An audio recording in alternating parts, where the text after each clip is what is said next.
কার কার বিয়ে, আরে ফ্ল্যাশটা মার না একটু, বিয়ে হয়েছে তো ফ্ল্যাশ আছে তোর, আর তোমাদের বাড়ির সংসারের সব থেকে কাজ করতে কি ভালো লাগে? ঘর গোছাতে নিশ্চয় সবাই এটা বলবে, সাজুগুজু করতে, নিজের ঘরটা একটু টিপটাপ করে রাখতে।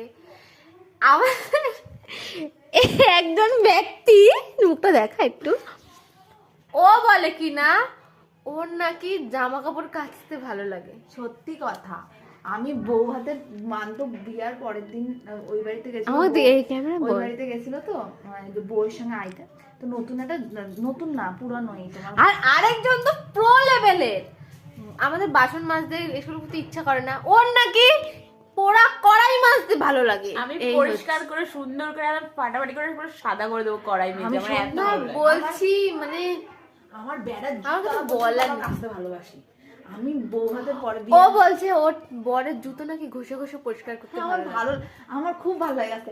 এদিকে তাকা, তুই তো ভাইরালে যাবি ভাই। ধোয়া জুতা মানে ধর মানতু গেল ওই বাড়িতে কোথাও, ধর ধুলা লাগলো, আমার বলে এটাকে নিয়ে পরের দিন পরবো, আমি ওইটাকে ধুয়ে কোনো পরিষ্কার টেস্কার করে রোদ দিয়ে দিই। গাইস আমার খুব ভালো ছেলেরা লাগে। ছেলেদেরকে বলছি, তোমরা কি ভবিষ্যৎ বউ এরকম দেখতে চাও? তুই আমার